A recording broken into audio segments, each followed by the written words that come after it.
Clara Whitmore did not cry when they dragged her to the courthouse. She had learned long ago that tears changed nothing in Red Hollow. She was 19 years old, wearing a dress that didn't fit, standing in front of a man she had never spoken to, and the entire town had come to watch her humiliation, like it was a celebration. She stared at the ground. Caleb Stone stared at her. Then he did something that silenced every single person in that square. He took a step back and said, "She is not mine to keep." If this story moves you, subscribe to our channel and follow Clara's journey all the way to the end. And drop a comment telling us what city you're watching from. I want to see how far this has traveled. The summer of 1879 arrived in Red Hollow, Montana, like it always did. Heavy and unforgiving, pressing down on the valley between the mountains, with a heat that made men short-tempered and women invisible. Clara Whitmore had learned to be invisible long before the heat ever made it necessary. She was 19 years old, and she had spent the better part of those 19 years understanding one thing with absolute clarity. In Red Hollow, a woman without a father, without money, and without the right last name was not a person. She was a problem. Something to be passed from one hand to another until someone finally agreed to take responsibility for her. That morning she woke before dawn. Not because she wanted to, but because her Aunt Vera had been standing at the foot of her cot since 4 in the morning, arms crossed, mouth set in a hard line that meant the decision had already been made, and Clara's opinion of it had never once been considered. "Get up," Vera said, "and wear the blue dress." Clara sat up slowly. She looked at her aunt's face and saw nothing there that resembled affection. What she saw was relief. The particular kind of relief a person feels when they are about to be free of a burden they never wanted in the first place. "What's happening today?" Clara asked, though something in her chest already knew. "You're getting married," Vera said, and turned away before she finished the sentence, as if the conversation was already over. Clara didn't move for a long moment. She sat on the edge of the cot with her bare feet on the cold floorboards and stared at the wall across from her. The blue dress was hanging on a nail. It had belonged to her mother. It was too large in the shoulders and too short at the hem, and Clara had worn it exactly twice, both times to funerals. She thought that was probably appropriate. She put it on. She braided her hair without a mirror. She did not eat breakfast because Vera did not offer her any, and Clara had stopped asking for things she was not offered long before she was old enough to understand why that was. When she walked out of the house and into the blazing morning sun, she found 2 men on horseback waiting in the road. She recognized one of them as Deputy Hale, a narrow-faced man who always looked slightly embarrassed by whatever he was doing. The other she did not know. "Miss Whitmore," Deputy Hale said, not meeting her eyes. "We're escorting you to the courthouse." "Is that what this is called?" Clara said. It wasn't a question. He didn't answer. Neither did the man beside him. She walked between their horses all the way to the center of town, and she held her chin level the entire way, because that was the one thing she had learned she could still control. Not what happened to her. Not what people said. Not what arrangements were made in back rooms by men who had never once asked her what she wanted. But her chin. She could hold that level. She could refuse to let them see her break. Red Hollow's courthouse was a square, ugly building that sat at the top of the main street like it was trying to look important. By the time Clara arrived, a crowd had already gathered on the steps and along the boardwalk on either side. She recognized most of the faces. Mrs. Aldrich, the seamstress, who had once refused to let Clara try on a pair of gloves because she couldn't afford to buy them. The Pearson brothers, who had laughed at her at the harvest dance 3 years ago when she'd arrived without a partner. Pastor Green, who had preached twice about the virtue of charity and had never once extended any toward her. They were all watching her now. Some of them were whispering. A few were outright staring with the kind of naked curiosity that people only allow themselves when they believe the person they're staring at doesn't matter enough to deserve privacy. Clara heard pieces of what they said as she passed. "Wonder if he knows what he's getting. Girl's never going to make anyone a real wife, you ask me." Vera practically begged them to take her off her hands. She kept walking. She kept her chin level. Inside the courthouse, the room was smaller and hotter than she expected. There was a table at the front with 2 chairs behind it, and standing off to the left, half turned away from her, was the tallest man Clara Whitmore had ever seen in her life. He had his back to the room when she entered. He was wearing a dark vest over a rough linen shirt, and his shoulders were broad enough that they blocked the window behind him entirely. His hair was black and longer than was typical, and he hadn't shaved in what looked like several weeks. When she came through the door, he turned. His face was hard, not cruel. There was a difference, though Clara had spent enough time around cruel men to know it. This face had seen difficulty and had not flinched away from it, and that had left marks. A scar along his jaw. Eyes that were a shade of gray she had never seen before. Not quite cold, not quite warm, somewhere in between, like the sky before a storm decides what it's going to do. He looked at her the way no one in Red Hollow had ever looked at her. Not like she was a problem, not like she was a burden. He looked at her like she was a person, which was so unexpected that it almost knocked the breath out of her body. Magistrate Holden was already seated at the table shuffling papers with the efficiency of a man who had performed distasteful tasks so many times that they no longer troubled him. He didn't look up when Clara entered. He addressed the room at large. "We are gathered here for the purpose of a legal marriage arrangement between Clara Whitmore, ward of Mrs. Vera Bloom, and Caleb Stone, property owner of the Upper Stone Ridge claim." He said ward the way some people said stray. "The arrangement has been agreed upon by the ward's guardian and by Mr. Stone's business associates, and satisfies the outstanding debt claim held against the Bloom household by Crowley Land and Cattle." There it was. Clara had known in some quiet, defeated part of herself that it would come to this eventually.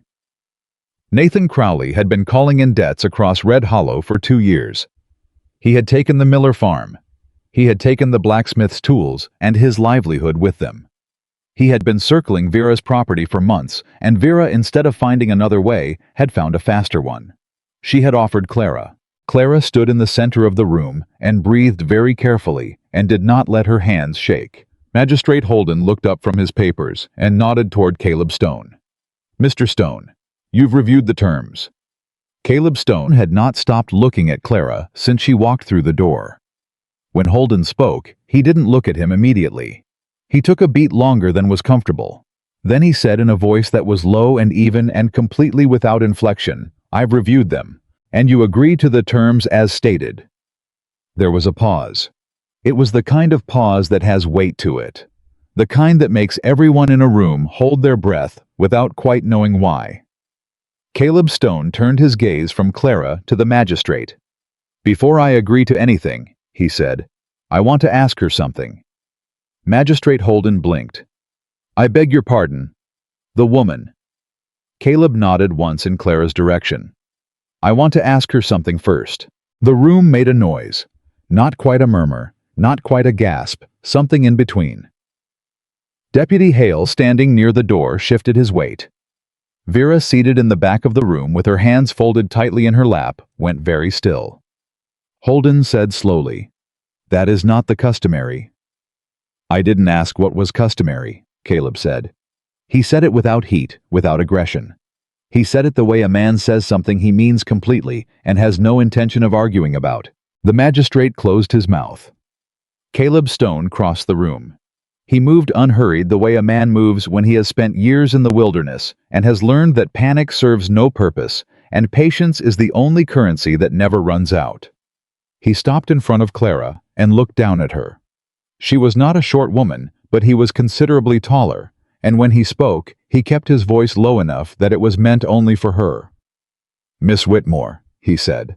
She looked up at him. Up close, she could see the lines at the corners of his eyes, the kind that come from squinting into distance and wind. She could see that he was older than her by perhaps 15 years, and that his hands were the hands of a man who had worked in rough country for a long time. But she could also see, and this was the thing that she would remember for the rest of her life, that he was not looking at her the way men in this town looked at women they had already decided the worth of. "I was waiting." "If you walk out that door right now," Caleb said, "I will not stop you. I will not send anyone after you. I will tell Holden the arrangement fell through and you are free to go wherever you choose." He paused. "That is the first thing I want you to know." Clara stared at him. Her voice, when she found it, was barely above a whisper. "And if I don't walk out, then I will take you back to Stone Ridge, and you will have your own room and your own space, and no one will tell you what to do with either of them." His jaw moved once. "That is the second thing." "Why?" Clara asked. It came out raw, unguarded in a way she hadn't intended. "Why would you give me the choice?" Something moved behind his eyes. Not softness exactly. Something more complicated than that. Something that had been hurt and had not healed all the way, and was very careful about showing itself. "Because somebody should have a long time ago," he said. The room behind them was utterly silent. No one in Red Hollow had ever heard Caleb Stone speak that many words in a row to anyone, and no one present could quite determine what had just happened, or what it meant, only that something had shifted in the room in a way that felt permanent. Clara looked at him for a long moment. She looked at the door. She looked at Vera in the back of the room, whose face had gone hard and closed off because Vera had never liked uncertainty, and this was very uncertain indeed. She looked at the magistrate, who had the expression of a man watching a situation drift entirely outside his control. She looked back at Caleb Stone, and she said, "I'll stay." She didn't say it because she trusted him. She didn't say it because she believed him, not yet, not entirely. Not in the way you believe someone after you have seen who they are under pressure, instead of just under courtesy. She said it because the door led back to a life in Red Hollow, where she would be passed from hand to hand, until there were no hands left willing to take her. And because for the first time in longer than she could remember, someone had stood in front of her and offered her something without asking for anything in return. She said it because it was the most choice she'd had in years. Magistrate Holden cleared his throat and shuffled his papers. "Well then," he said, "let us proceed." The ceremony lasted 11 minutes. Clara knew because she counted. There were no flowers, no guests who had come to celebrate, no music. Just the magistrate reading words from a document, 2 signatures on 2 lines, and the distant sound of the crowd outside, speculating about what was taking so long. When it was over, Caleb Stone offered her his arm to walk out. She didn't take it. Not yet. She wasn't ready for that. He didn't push. He simply walked beside her. When they came through the courthouse doors, and the crowd on the steps got their first look at the two of them together, the whispering started immediately. Clara heard it. "Thought she'd run. Doesn't look scared, does she? What's Stone doing? He never even looks at people." Caleb Stone heard it too. She could tell by the way his jaw set. But he didn't look at the crowd. He looked straight ahead, and that somehow made the crowd feel smaller. A man stepped forward from the left side of the steps. He was broad-shouldered and well-dressed, with the kind of self-satisfied authority that came from owning enough of a town that the town had forgotten it ever existed without him. Nathan Crowley. Clara recognized him.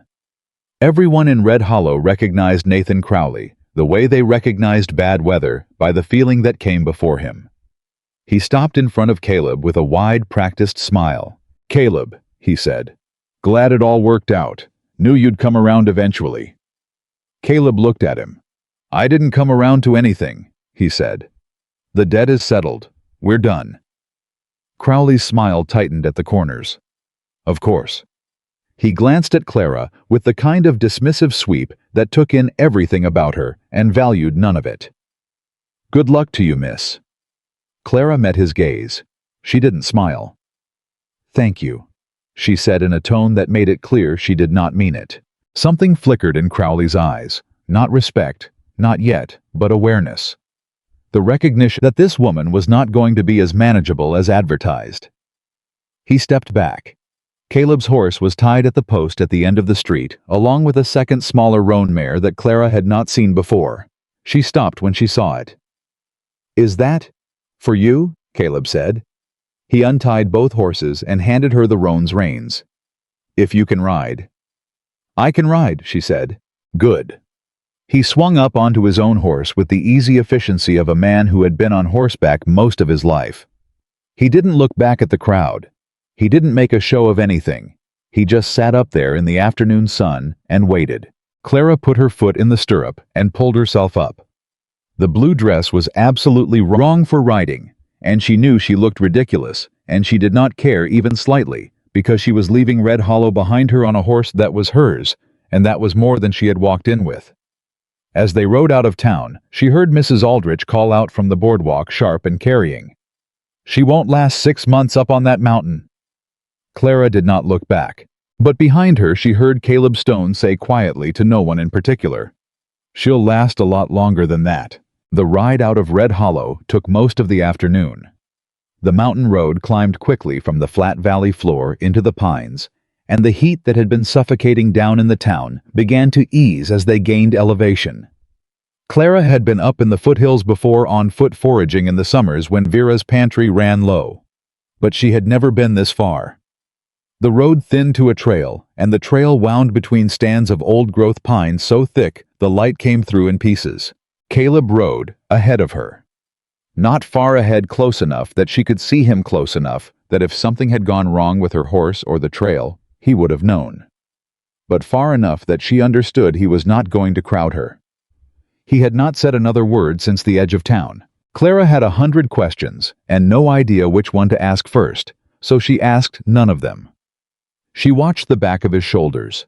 She watched how he moved on horseback, loose, completely at ease, the reins held light in one hand. She watched how he read the trail ahead of them, his eyes moving constantly without urgency, the way someone reads a familiar text. After an hour of silence, she said, "How long have you lived up here?" He glanced back over his shoulder. 12 years. Alone. A pause. Yes. You don't seem like a man who makes arrangements with people like Nathan Crowley, she said. It came out more direct than she'd intended, but something about the altitude and the distance from Red Hollow was making her braver than she usually allowed herself to be. Caleb was quiet for long enough that she thought he wasn't going to answer. Then, "I'm not. This was a one-time thing." "On account of the debt." "On account of the debt," he agreed. "And on account of," he stopped. He seemed to be measuring something. "Word reached me about your situation. Some months back. There's a man in town, Hector Reyes, runs the feed store. He told me what Crowley was planning." Clara frowned. Hector knew. "He worried," Caleb said. "Said there wasn't anyone looking out for you." He paused again. He was right. Clara absorbed that quietly. She had known Hector Reyes her whole life. He had always been kind to her in the small, careful ways that people in impossible situations are kind, an extra measure of flour. A word of encouragement, never looking at her the way the rest of the town did. She had not known he had gone to anyone on her behalf. She felt something tighten in her throat that she refused to let become anything more than that. "So you agreed," she said, "to the arrangement." "I agreed to meet with Crowley," Caleb said. "I agreed to settle the debt. What happened this morning, the way he handled it, the crowd, all of it, that was his version of the arrangement, not mine." Clara stared at the back of his head. "What was your version?" He turned then enough that she could see his profile against the tree line. "I wanted to give you the choice. That was all. And if I had left, then I would have given Vera the money directly and told Crowley the deal was off and dealt with whatever came after." His voice was level, matter of fact, the way someone describes something they have already thought all the way through. "It would have cost me more, but that wasn't your problem to solve." Clara was quiet for a long moment. The trail curved around a rocky outcropping, and when they came around the other side, the valley opened up below them in a wide sweep of green and gold, and Clara could see the shape of the mountains against the sky in every direction, clean and enormous and indifferent to everything that happened in the small human world beneath them. She hadn't expected it to be beautiful. "What do you want from me?" she asked. Not accusatory, honest. "In return, there must be something." Caleb shook his head. "There's work to be done on the property. If you want to help with it, I won't turn down the help. If you don't, I'll manage." He looked at her steadily. "I don't need anything from you, Miss Whitmore. I want that to be clear before we get there." "Clara," she said. He blinked. "My name is Clara," she said. "Not Miss Whitmore. I've been Miss Whitmore all my life, and it has never once made anything better." Something moved in his face. It might have been the beginning of something like amusement, though it was hard to be certain. "Clara," he said. The ranch appeared around the next bend in the trail, and it was not what she had expected. She had expected rough, maybe even squalid, the wilderness home of a man who had lived alone for 12 years without anyone to answer to. What she found was a solid squared-off log house with a stone chimney, a barn off to the left, a well and a garden plot to the right, and a corral where 3 horses lifted their heads when the riders came through the gate. It was not soft, but it was clean, it was cared for, and it was considerably larger than it needed to be for one person. She noticed that. She filed it away. Caleb dismounted and took both horses to the barn without a word. Clara stood in the yard and looked at the house, and at the mountains behind it, and at the sky above, which was turning the particular shade of amber that comes just before the last of the light goes. She had arrived, she thought. She had no idea what that meant yet. She had no idea what kind of life this was going to be, or what kind of man Caleb Stone would prove to be once courtesy gave way to dailiness. But she was not in Red Hollow, and someone had given her a choice. She carried herself up the steps and through the front door to see what waited on the other side. The inside of the house was one large room divided by use rather than by walls, a table with 2 chairs, a stone fireplace, a cot built into the left wall, shelves of dried goods and tools, a second door at the back that was closed. It smelled of wood smoke and pine resin, and faintly of coffee. Sitting on the table was a tin cup, a folded blanket, and a piece of paper with writing on it. She crossed the room and picked up the paper. "The back room is yours. The door has a bolt on the inside. Your horse is yours to come and go as you need. No one here will tell you what to do or where to be." C.S. Clara read it twice. She set it down. She picked up the blanket, which was heavy wool and smelled clean, and she went to the back door and opened it. The room behind it was small and plain. A bed. A window that looked out at the mountain's eastern face. A hook on the wall. Not much, but enough. She sat down on the edge of the bed. She was 19 years old, and she had been married that morning to a stranger, and she was in a cabin on a mountain in Montana, and she had no idea what her life was going to become. And for the first time in longer than she could remember, she was not afraid. She did not sleep well that first night, not because the bed was uncomfortable. It was the best bed she had slept in since her mother died, but because her mind refused to stop working. It kept pulling her back to the courthouse, to Caleb's voice, to the paper on the table with its plain, careful handwriting. "The door has a bolt on the inside." She had bolted it. Not because she was afraid of him exactly, but because she had spent so many years with no door she could lock, that the simple act of throwing that bolt felt like something enormous, like staking a claim on herself. She lay on her back in the dark and listened to the sounds of the mountain wind in the pines, something moving far off in the trees, the occasional creak of the house settling, and she thought about what Hector Reyes had done. Going to a man he barely knew. Asking for help for a girl the rest of the town had already written off. She had not known. She had spent years believing that nobody in Red Hollow saw her, and it turned out at least one person had seen her clearly enough to act on it, and she had never once suspected. That was the thing about loneliness that nobody told you. It could make you blind to the small kindnesses that existed right beside it. She was up before dawn. Old habit.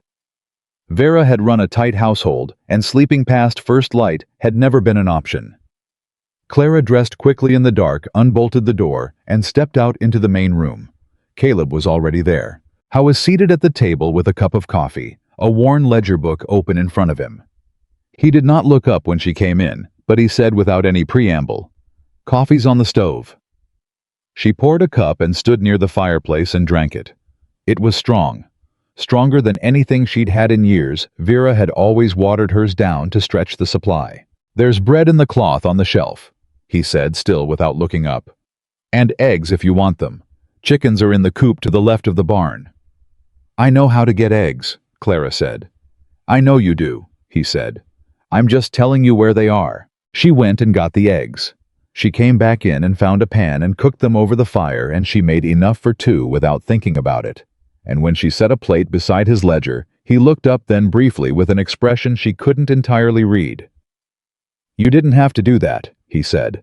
"I made enough," she said. "It's not a statement." He looked at her for a moment. Then he nodded and picked up a fork. They ate in silence. It was not an uncomfortable silence. That surprised her. She had expected any number of things from this man.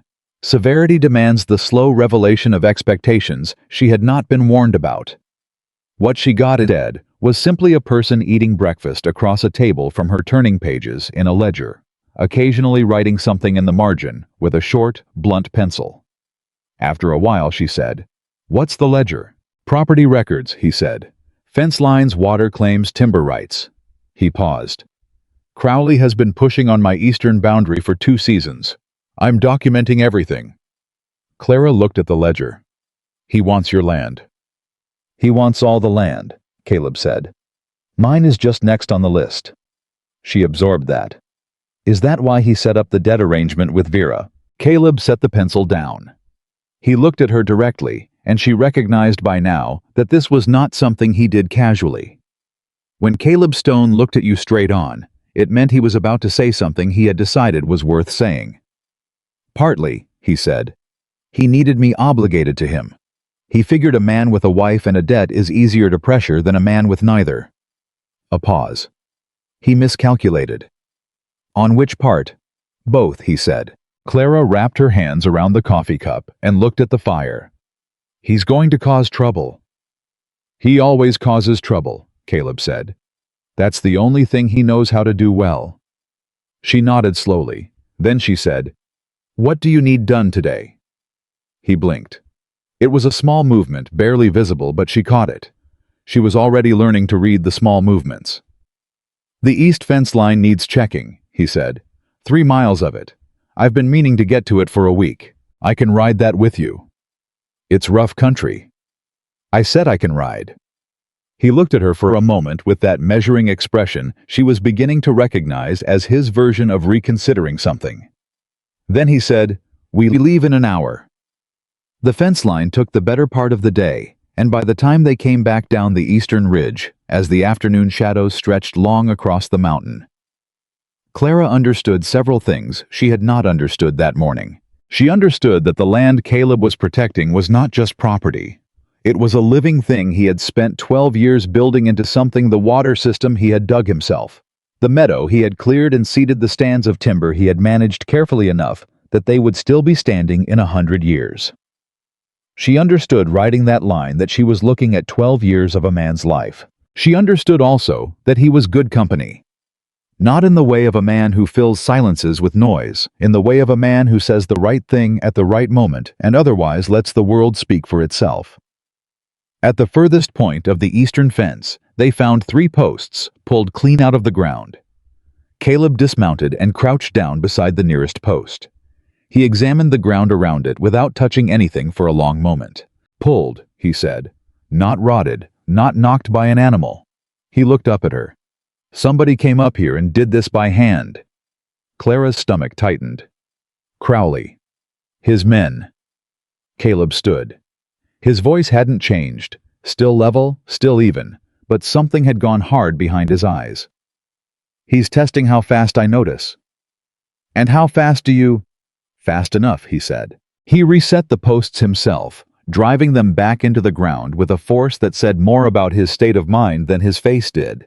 And Clara held the fence wire taut while he worked and did not comment on any of it. And when they were done, they rode back in the long last light of afternoon, and neither of them spoke for a while. Then Clara said, "He's going to keep doing it." "Yes. And there's only one of you." Caleb glanced at her. "There are 2 of us now," he said. It was said plainly, without sentiment, as a simple statement of fact.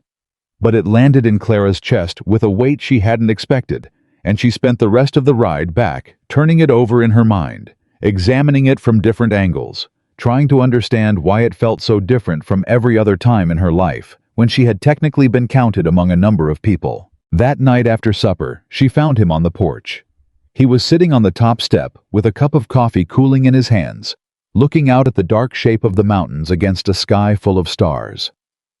She came out and sat on the step beside him, leaving a careful foot of space between them, and for a while they just sat there. She said eventually, "In town, before we left, I heard Mrs. Aldrich." "I heard her too." "You said I'd last longer than 6 months." "You will," he said. "You don't know that." He turned to look at her. "I know more about what a person's made of than most people do," he said. "You walked into that courthouse this morning, and you didn't flinch once. You rode a rough fence line all day in a dress that wasn't built for it. You held the wire without being asked." A pause. "I know what I'm looking at." Clara didn't answer right away. She looked at the stars. "My mother used to say that a person's worth isn't what other people assign them," she said. "She died when I was 11. I spent the next 8 years wondering if she was right about anything at all, because the people she left me with saw me as something to be managed." She stopped. "I stopped saying that out loud a long time ago. Nobody in Red Hollow wanted to hear it." Caleb was quiet. Then, "Your mother was right." "You don't know what she was." "No," he said, "but she was right about that." Clara looked at him. The firelight from the window was behind them, and she could see his profile in the starlight, the scar on his jaw, the hard set of his mouth that was not unkindness, but something more complicated, something learned. "You have scars," she said. "Not just the one on your face." He was quiet for a long moment. "Yes." "Are you going to tell me about them?" "Not tonight," he said. "But I'll tell you eventually, if you want to know." "I want to know," she said. "Then you'll know," he said. He stood, took the coffee cup, and went back inside. At the door, he stopped. "Get some rest. Tomorrow's a long day." She stayed on the steps a little longer after he went in. She looked at the stars until the cold began to seep through the blue dress she still hadn't changed out of, and then she went inside and bolted the door to her room. And this time, when she lay in the dark, she was not only thinking. She was also, for the first time in a very long time, something close to quiet. She had been on Stone Ridge for 9 days when the first person from Red Hollow came up the mountain. She recognized the horse before she recognized the rider. A bay gelding with a white blaze that belonged to Thomas Aldrich, the seamstress's son, who ran errands for half the town and was generally harmless but had a loose mouth and an instinct for carrying information to whoever wanted it most. Caleb was in the barn. Clara was at the garden plot, which she had spent the past 3 days turning back into something functional after years of minimal attention. She stood up when she heard hoofbeats, and she did not move toward the gate. Thomas Aldrich pulled up short when he saw her. He had plainly expected something different. An empty yard, maybe. Or a version of Clara that was diminished, defeated, confirming whatever theory he'd ridden up here with. "Miss Whitmore," he said before catching himself. "Mrs. Stone." "Thomas," she said. He looked around the yard. "Caleb about—" "He's busy," she said. "Can I help you with something?" Thomas shifted in the saddle. He had a rolled piece of paper in his coat pocket, which he produced with a slightly too casual movement that Clara recognized immediately as the movement of a person who had been told to deliver something and instructed on how to act when he did it. "Got a message for Stone, from Mr. Crowley's office." "You can leave it with me," Clara said. Thomas hesitated. "It's addressed to Stone directly." "And I'm his wife," Clara said. "Leave it with me." Another hesitation.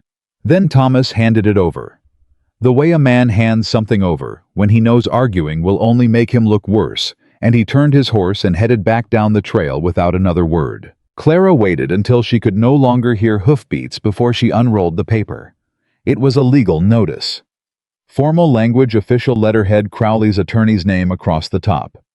It cited a water rights dispute on the eastern boundary and demanded in the polished way that legal documents demand things that Caleb Stone appear before a land arbitration committee in Red Hollow within 14 days to answer the claim. She was still reading it when Caleb came out of the barn. He crossed the yard to her, and she handed him the paper without a word. He read it once. He read it again. His face did not change. "Water rights," he said. "That's what it says. He doesn't have a claim on the water. The spring on the eastern edge has been part of this property since before Crowley ever set foot in this county." He folded the paper in half. "He knows that. This is paper. Paper filed with the right people to make enough noise that it looks like a real dispute. What do you do with paper? Clara asked. You answer it with better paper, he said. And a lawyer who knows the land records back further than Crowley does. Do you have one? Not yet. He looked at her. But I know who I need to talk to. He went back to Red Hollow 2 days later, which was the first time Clara had been alone on the property for any significant stretch. He left early and didn't come back until well after dark, and the hours in between were the longest she had spent since arriving on the mountain. Not because she was afraid of being alone. She'd been alone most of her life one way or another. But because she noticed in his absence how much space he occupied without trying to. The yard was quieter. The house felt like a different shape. She moved through the day doing the things that needed doing. The garden, the chickens' water from the well. And she thought about what it meant that she noticed his absence. She was on the porch with a lamp when he came back. He saw her sitting there, and his step slowed for just a moment. She caught it before he came up to the porch and sat down heavily on the top step. Well, she said. I found a lawyer, he said. Amos Krell. He's been practicing in Billings for 30 years. He knows every land claim in this part of Montana. He paused. He also told me that Crowley has been in contact with the Territorial Land Office. He's trying to get a review of the original Stone Ridge survey. Clara felt her stomach drop. On what grounds? Clerical error, Caleb said. 30-year-old surveyor's notation that Crowley claims marked the boundary 600 yards east of where it stands. That would put Spring inside his claim. Yes. Is the claim real? No, he said flatly. The notation was a filing issue. The actual survey markers are still in the ground. I know where every single one of them is. He looked at her. But a land review takes time, and while it's pending, Crowley can make enough noise to cast doubt on the whole eastern boundary. He's not trying to win legally, Clara said. He's trying to wear you down. Caleb looked at her with something that was, she realized, respect. No, he said. He isn't. Then you don't let him, she said. You document everything. Every post he pulls, every paper he files, every man he sends up this mountain. You build a record he can't argue with. Caleb was quiet for a moment. You sound like a lawyer. I sound like someone who grew up watching people use paperwork as a weapon, she said. Crowley used it on Vera's debt, on the Miller farm. He has a pattern, and patterns leave tracks. He studied her in the lamplight for a long beat. Where did you learn to think like that? I had a lot of time, and not much else to work with, she said. He nodded slowly. Then he said, I went by Hector's store. Clara stilled. Told him you were well, Caleb said. He wanted to know. She looked at the lamp for a moment. Something in her throat went tight again, the same way it had on the mountain when she first learned what Hector had done. Thank you, she said. Her voice came out quieter than she intended. He's a good man, Caleb said. Not enough of those in Red Hollow. No, she agreed. There aren't. The silence between them stretched, but it was a comfortable silence by now, and she noticed that too, how quickly comfortable had arrived when her whole life it had been so scarce. Then Caleb said quietly, and without looking at her, people were talking. She waited. About you, he said. In town. I heard it when I was coming out of Krell's office. 2 women on the boardwalk, saying... He stopped, started again. Saying you'd trapped me. That you'd been chasing my land from the beginning. That the whole thing was arranged by you and Vera together. Clara closed her eyes for exactly 1 second. Then she opened them. Of course they were. I wanted you to hear it from me, he said. Before someone else found a way to get it to you. And does it? She stopped, recalibrated. Do you believe any of it? He turned and looked at her with an expression so flat and certain that it almost startled her.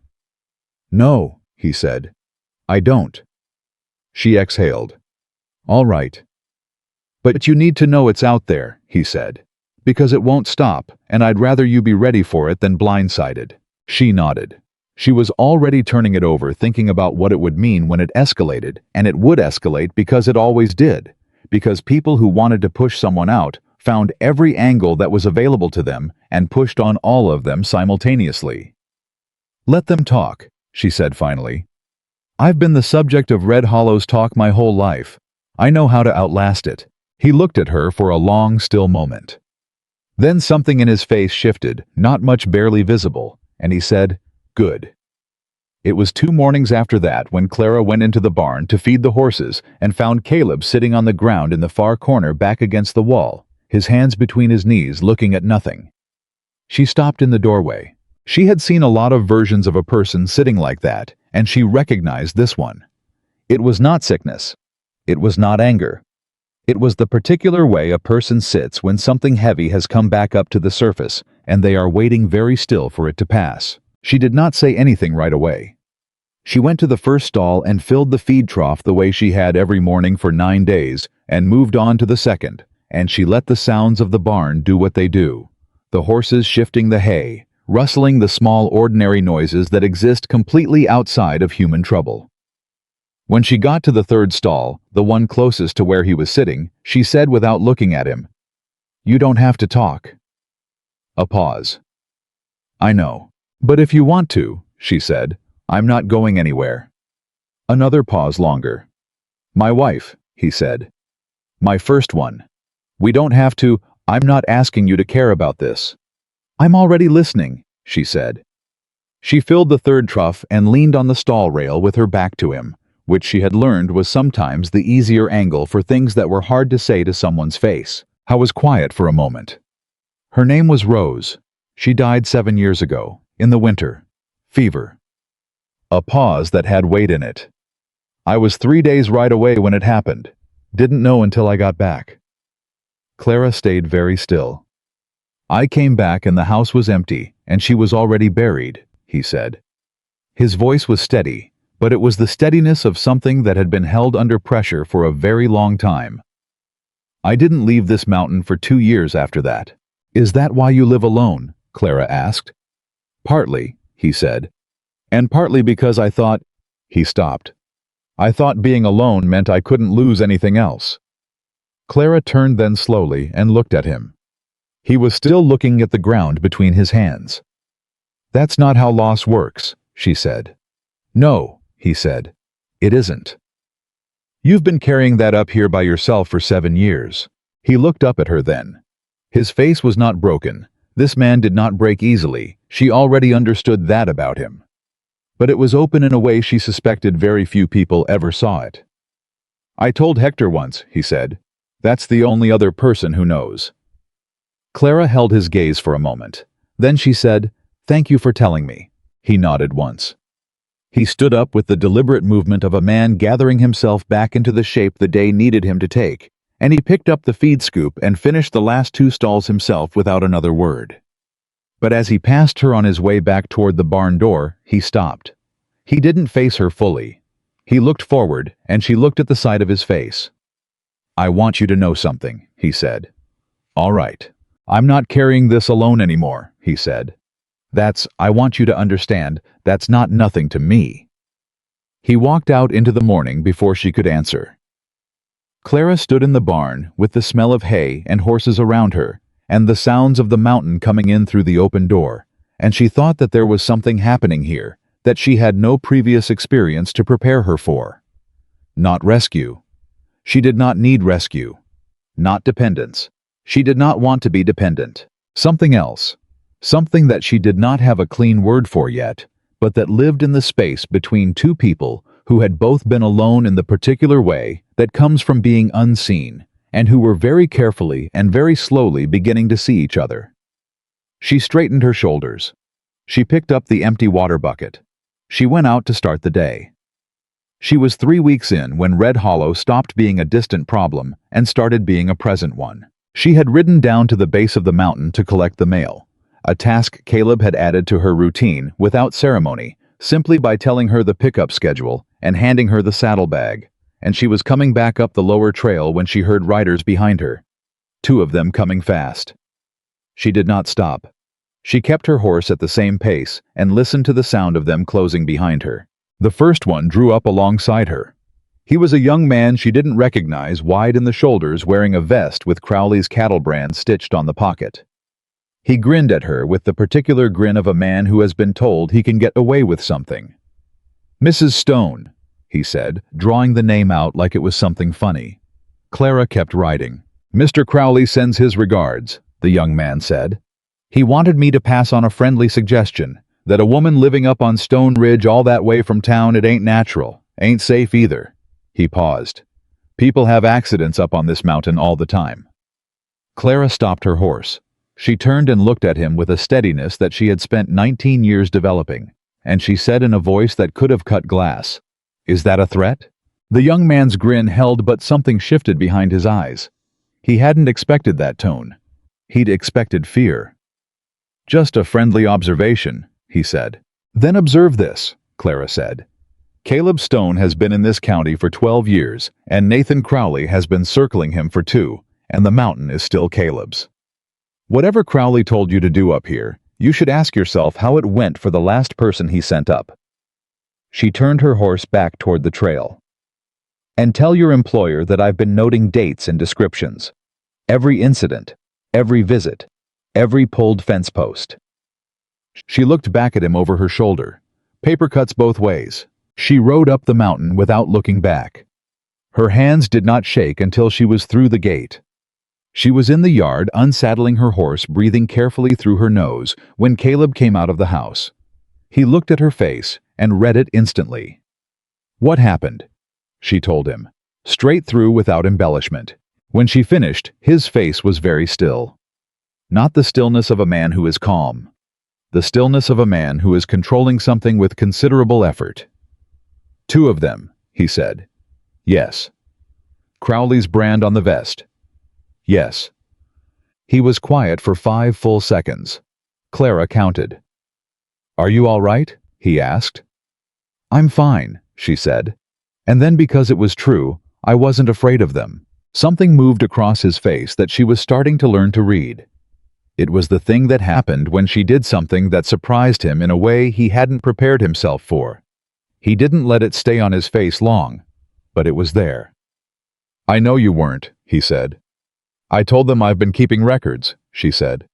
"I hope That was exactly right," he said. He said it with a certainty that landed like a hand on her shoulder, though he hadn't moved from where he was standing. "That was exactly the right thing." She nodded. She finished unsaddling the roan and led her into the stall. When she came back out, Caleb was still standing in the yard, looking out toward the eastern boundary, with his jaw set and his eyes somewhere distant. "He's escalating," she said. "Yes." "He's going to do something bigger." Caleb turned and looked at her. "Yes," he said again. "He is." A pause. "And when he does, we'll be ready." She looked at him standing there in the yard of the property he had built over 12 years of his life, the property that held everything he had made in the world. And she thought about the man who had pulled fence posts in the dark and sent young men with threats up a mountain trail. And she thought about what Caleb had said in the barn, about not being alone anymore. She said quietly, "Then let's get ready." And Caleb Stone, for the first time since Clara Whitmore had arrived on his mountain, looked at her and allowed something that was not quite a smile, but was close enough to change the shape of his face entirely. It was not a comfortable thing, Nathan Crowley's attention. It pressed on everything quiet and constant and relentless, the way water presses on a dam. But Clara Whitmore had grown up under pressure, and she had learned in 3 weeks on Stone Ridge that she was not the only one here who knew how to hold. The letter from Amos Krell arrived on a Thursday morning, and it changed everything. Clara had been the one to ride down for the mail, same as every week, and she had read the first 2 lines standing right there at the postbox, with the summer heat pressing down on the back of her neck, and then she had folded it back up, put it in the saddlebag, and ridden back up the mountain faster than she had ever ridden anything in her life. Caleb was splitting wood in the yard when she came through the gate at a pace that brought him around immediately, axe still in hand. "Krell wrote," she said, pulling the letter out before she had even dismounted fully. He took it, read it, standing there. His face did the thing it did when the news was bad. Not a flinch, not a visible reaction, just a quality of stillness that went half a degree colder than his usual stillness. He read it twice. Then he said he found the notation. The clerical error Crowley's been using. Yes. Caleb folded the letter. Except Krell says it isn't a clerical error. The original surveyor made 2 sets of notations. The one Crowley filed with the territorial office is the preliminary. The final survey, the one that legally establishes the boundary, was recorded separately, in the county clerk's office in Billings. He looked at her. Crowley either doesn't know about the second document, or he's betting that nobody else does. Which is it? Doesn't matter, Caleb said.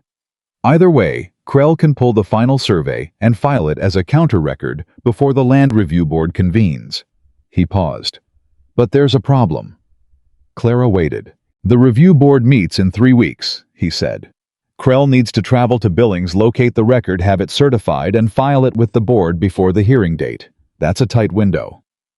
Another pause. And Crowley has a man on the board, Judge Farrow. He's been in Crowley's pocket for 4 years.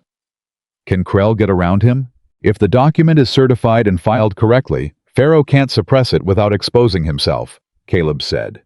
But Crowley will know what's coming the minute Krell files. And knowing Crowley. He won't wait for the hearing, Clara finished. Caleb looked at her. No, he won't. They stood in the yard in the heat of the morning, and the weight of what came next settled over both of them with the particular gravity of a situation that has stopped being about paperwork and started being about something more immediate. Clara said, "We have 3 weeks." Yes. Then we use them. She had meant it practically. What she did not anticipate was how much those 3 weeks would reveal about Crowley, about the mountain, and about the 2 people who were living on it. The first thing she did was write down everything. Every incident since her arrival, dated and described in plain language. The pulled fence posts, the riders on the trail, the legal notice, the threatening visit. She filled 12 pages in a ledger she had found on Caleb's shelf, and when she was done, she made a second copy and gave it to Caleb to add his own observations. He sat at the table that evening, reading what she had written, and he was quiet for a long time. "You remembered all of this exactly," he said. "I've been keeping it in my head since the day the riders came up the trail," she said. "I just hadn't written it down yet." He set the ledger down. He looked at her across the table in a way that she was beginning to understand meant he was revising something, not his opinion of her exactly, but his understanding of the scope of it. Like he had measured a room and found it considerably larger than the walls had suggested. "You're good at this," he said. "I've been underestimated my whole life," she said. "I paid attention to things people didn't think I was watching. It adds up." He nodded slowly. Then he said without changing tone, "I need to tell you something." She waited. "There's a man in Red Hollow," he said.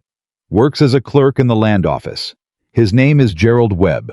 Crowley has been paying him for information, who files what, who asks about which properties, which records are being pulled.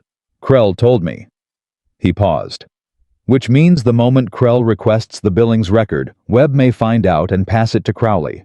Clara's mind was already working through the shape of it. Can Krell request it through a different channel without going through the local office? "He's already thinking about it," Caleb said. "But there's no guarantee. So Crowley might know what we're doing before we do it." "Might already know," Caleb said. "Which is why I want you to be careful when you go down the mountain. Take a different route back. Don't use the main trail alone." She met his eyes. "You're worried." "I'm practical," he said. "Caleb." He was quiet for a moment. Then, "Yes, I'm worried." It was the first time he had said her name without any qualifier attached to it. No, Miss Whitmore, no steady-voiced distance. Just her name, and under it something that was honest and unguarded in a way that cost him something to let out. "I'll be careful," she said, "but I'm not going to stop." He held her gaze. "I know you won't." 6 days later, Clara went down to Hector Reyes's feed store. She hadn't planned to go inside. She had told herself she was only picking up a supply order Caleb had placed the week before. But Hector was at the counter when she came in, and when he looked up and saw her, the relief on his face was so complete and so unguarded that it knocked something loose in her chest that she had been keeping held carefully in place. "Clara," he said. Just that. Hector, she said. Her voice came out smaller than she intended. He came around the counter and stood in front of her and looked at her. The way a man looks at someone he genuinely thought he might not see again, checking that she was real and present and undamaged. And Clara found that she could not immediately say anything useful because her throat had gone tight in a way she couldn't argue with. "You look well," he said. "You look better than I expected, which I'm ashamed to say, because I should have expected better." "You went to him," she said. "You went to Caleb." "Somebody had to," Hector said, with the particular simplicity of a good person who has done a good thing and sees no reason to make more of it than it is. "There was nobody else who was going to." "I didn't know," she said. "I didn't know anyone saw what was happening." "I saw," he said. "I always saw. I just didn't know what to do about it until I thought of Caleb." He paused. Is he treating you right?" She thought of the note on the table, the bolt on the inside of the door, the 2 mornings of coffee before questions, the way he had said, "I'm not carrying this alone anymore," and walked out before she could respond. "Yes," she said. "He is." Hector let out a breath. "Good man," he said. "Always known it. Everybody in this town has him wrong." She gathered the supply order, and she was almost to the door when Hector said quietly, "Clara, Crowley was in here 2 days ago. He asked about you." She turned. "What did he ask?" "Whether you'd been in. Whether you seemed settled or restless." Hector's jaw set. "I told him I hadn't seen you. He knew I was lying. He smiled about it." A beat. "That man's smile is the ugliest thing in this county." "What else?" she said. "He said, and I want you to hear this from me before you hear it. Some other way, he said that a woman who married into a land dispute was going to find herself on the wrong side of it." Hector looked at her steadily. He meant it as a threat. "I want you to know I don't think it's an empty one." Clara nodded. She kept her breathing even. "Thank you, Hector. You watch yourself," he said.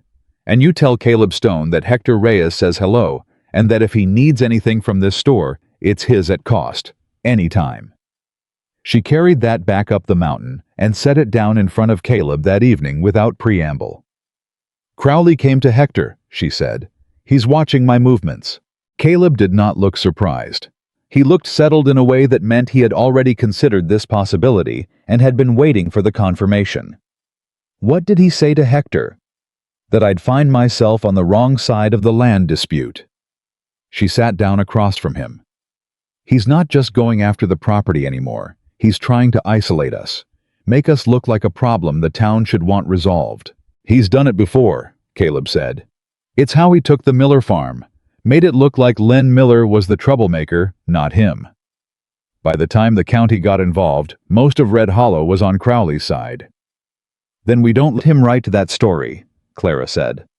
Caleb looked at her. "How?" "We don't stay on this mountain," she said. "We go to town. We let people see us. We talk to people, not about the dispute about ordinary things. We become people they know instead of people they've only heard about." She leaned forward slightly. "Crowley wins by making us into rumors. You can't make a rumor out of someone you've talked to face to face." Caleb was quiet for a long moment. He was not a man who enjoyed Red Hollow. She knew that. She knew the town and the crowds and the careful navigation of other people's opinions was something he had left behind by choice, not by accident. But he said when? "Saturday," she said. "The market." He nodded once. "Saturday." The Red Hollow Summer Market was held in the square every 3rd Saturday, and it drew most of the valley, which meant that when Caleb Stone walked into it beside Clara Whitmore on a bright July morning, there was not a single person present who did not notice. Clara felt the attention like weather. She had felt it her whole life, but it had a different quality now. Before, the looks had been the looks people give something they pity or dismiss.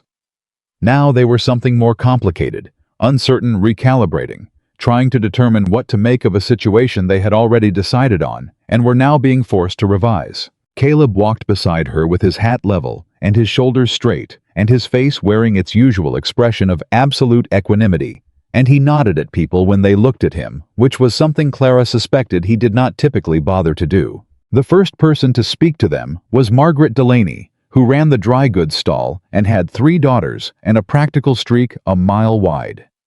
She had known Clara since childhood, not warmly, but not unkindly. Either the way a woman knows a neighbor's child she doesn't have strong feelings about. She looked at the two of them approaching and made a rapid calculation that was visible on her face, and then she said, "Clara, you're looking well." "Margaret," Clara said. "How are the girls?" "Growing too fast," Margaret said. She glanced at Caleb with a look that was carefully neutral. "Mr. Stone." "Mrs. Delaney," Caleb said.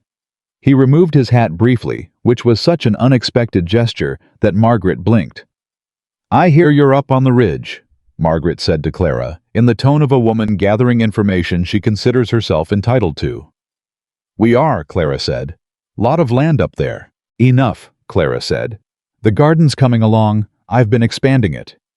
She said it easily like a woman talking about her home, because it was her, and she had decided that morning on the way down the mountain that she was going to speak about it that way, and let that framing sit in people's ears until it became the natural one. Margaret looked at her for a moment.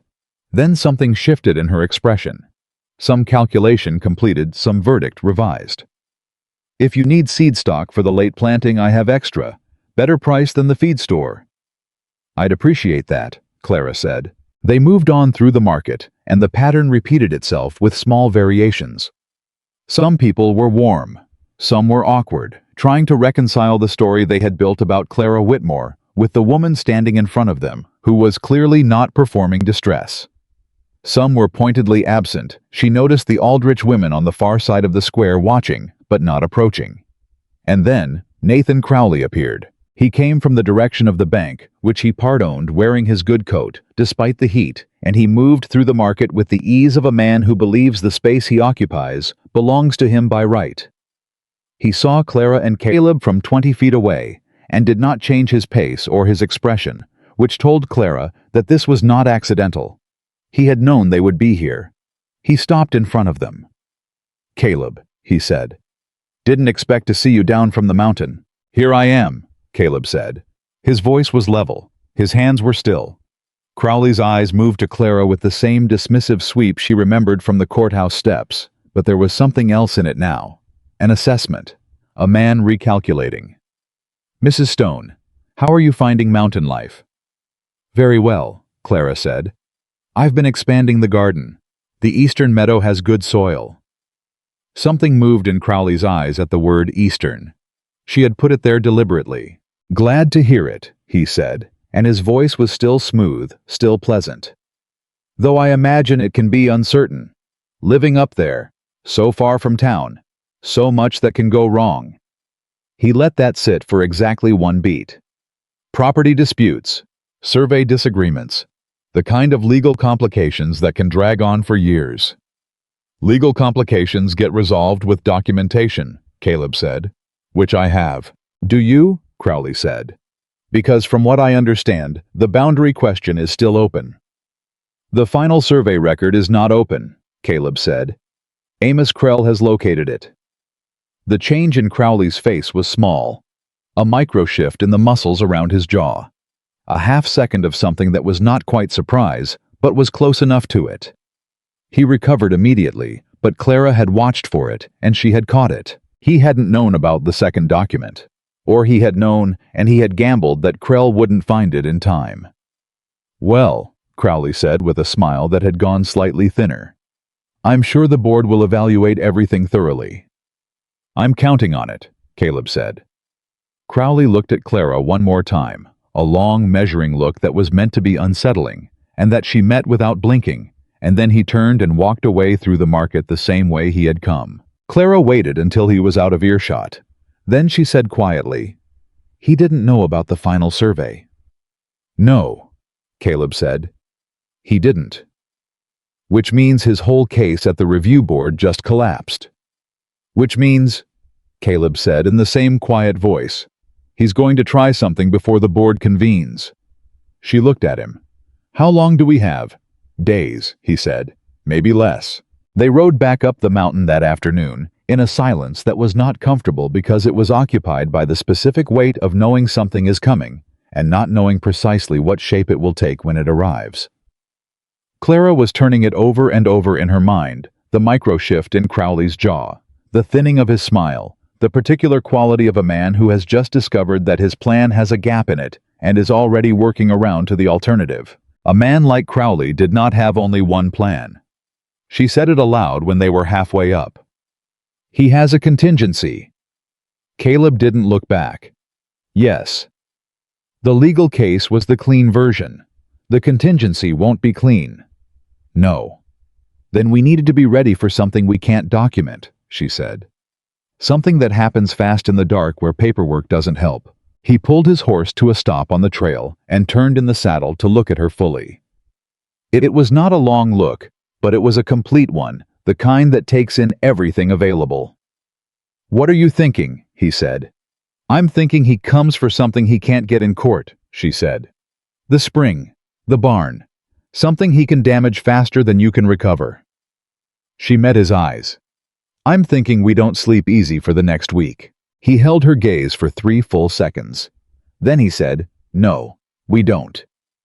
They got back to the property as the sun was dropping toward the western ridge, and Caleb immediately walked the perimeter of the fence line that bordered the barn and the water system, checking connections and gate latches, while Clara went inside and started water boiling for supper. She set the table and put plates on it and was cutting bread when she heard him come in. He stopped inside the store. He looked at the table, at the plates, at the scene of ordinary domesticity that had assembled itself over the past 3 weeks through the accumulation of small daily choices, and something moved across his face that she had not seen there before. She kept cutting bread. "What?" "Nothing," he said. He hung his hat on the hook by the door. He washed his hands at the basin. He sat down. "You can say it," she said. I was quiet for a moment. "I was thinking that this house is different than it was a month ago." "Better or worse?" He looked at her steadily. "Clara." She set the bread knife down. She looked at him. "It's considerably better," he said. She held his gaze for a moment. Then she said, "For me too," and turned back to supper, because some things you say once and don't need to say again, and this was one of those things. The fire came at 3 in the morning. Clara woke to the smell of it before she heard anything, smoke threading under the door, carrying the particular sharpness of burning wood that is not a hearth fire, not a controlled thing, something that has gotten out and means to stay out. She was out of bed before she was fully awake, and she had the door open before she registered that Caleb was already in the main room, already pulling his boots on, already moving. "The barn," he said. His voice was hard and absolutely certain. She grabbed her boots. She didn't stop to think about anything except keeping up with him. Outside the barn was lit orange along the roofline and the south wall. Not fully engulfed, not yet, but going. The heat was intense, pressing at them from 30 feet away, and inside she could hear the horses screaming. The particular sound of an animal who understands danger with absolute clarity and wants to tell every creature in range about it. Caleb was already at the barn door. "The horses," she said. "I know." He had the latch up. The door swung open and the heat came out like a wall. He went in without stopping. Clara went in behind him. Inside, the smoke was thick enough that she dropped automatically to a crouch, moving fast, going to the first stall. The roan was wild-eyed and pulling at the tie line, and Clara got her hands on the halter and talked to her. Not calming words. There was no time for calming. Just her voice. Just the anchor of a familiar voice, and got the tie loose, and pulled the horse out of the stall and toward the door. She handed the roan off into the yard and went back. Caleb had 2 of the other horses already moving. The third was in the back stall, the most disoriented, pulling back against the halter with the full weight of a terrified animal, and Caleb was using both hands and everything he had to keep the horse moving forward. Clara came up alongside and grabbed the lead from the left side, adding her weight to the direction he needed, and together they moved the horse forward through the smoke and out the door and into the yard, where they let her go, and she bolted to the far fence and stood there trembling. They stood outside the barn, both coughing, and Caleb looked at the south wall, and then he turned and looked toward the tree line 60 yards east of the property. Clara looked too. She thought she saw movement, a shift of shadow in the pines. A horse shape standing very still watching. "Someone's there," she said. Caleb's face was lit by the fire, and what was on it was not panic, and was not grief, and was not even anger in the way anger usually presents. It was colder than that, more deliberate. "Yes," he said. She grabbed his arm. "Don't." He looked at her. "Don't go into the trees alone in the dark after a man Crowley sent up here," she said. "That's what they want. You out there alone, away from witnesses." She kept her grip on his arm. "Let the barn burn what it's going to burn. Let them watch. Let them report back to Crowley that you stood here and didn't take the bait." He was breathing hard. Not from the smoke, from the effort of not moving. "Caleb," she said. He looked at her her hand on his arm, at her face in the firelight. He stayed. They stood there together, and they watched the south wall burn, and then Caleb got water from the well, and Clara worked the bucket line, and they saved the structure. Most of the roof gone. The south wall collapsed, but the frame standing the horses safe, and by the time the sky started going gray in the east, they were standing in the yard covered in ash and sweat and smoke, and Clara's arms were shaking with the effort of the last 3 hours. Caleb looked at what was left of the barn. Then he looked at Clara. He said, "You stopped me from doing something that would have ended badly." "Yes," she said. That required a certain amount of nerve," he said. "Given my state at the time." "I know what your state was," she said. "That's why I did it." He looked at her for a long moment. The morning light was coming up behind him, thin and pale, and he looked exhausted and scorched, and absolutely present in the way that people get when they have come through something real. "I need to get word to Krell today," he said, "and to the county sheriff." "I'll write the account," Clara said. "Everything I saw, the movement in the tree line, the time it started, the direction of the fire's origin on the south wall, which means it was set from outside, not inside." She held his gaze. "This is Crowley. We both know it. And now we have an incident that is not a legal filing and not a pulled fence post. This is criminal action, and it happened on your property, and we have a record of the pattern that led to it." Caleb stared at her. She said, "Do you have paper?" He let out a breath that was not quite a laugh, but had something in it that was not grief either. "Yes," he said. "I have paper." "Then let's go inside," she said. He nodded. He turned toward the house. At the door he stopped, and he turned back, and he said, "Clara." She looked at him. "When all of this is over," he said, "I'm going to tell you something I've been working up to for 3 weeks." She didn't ask what it was. "All right," she said. "I'll be here." He went inside.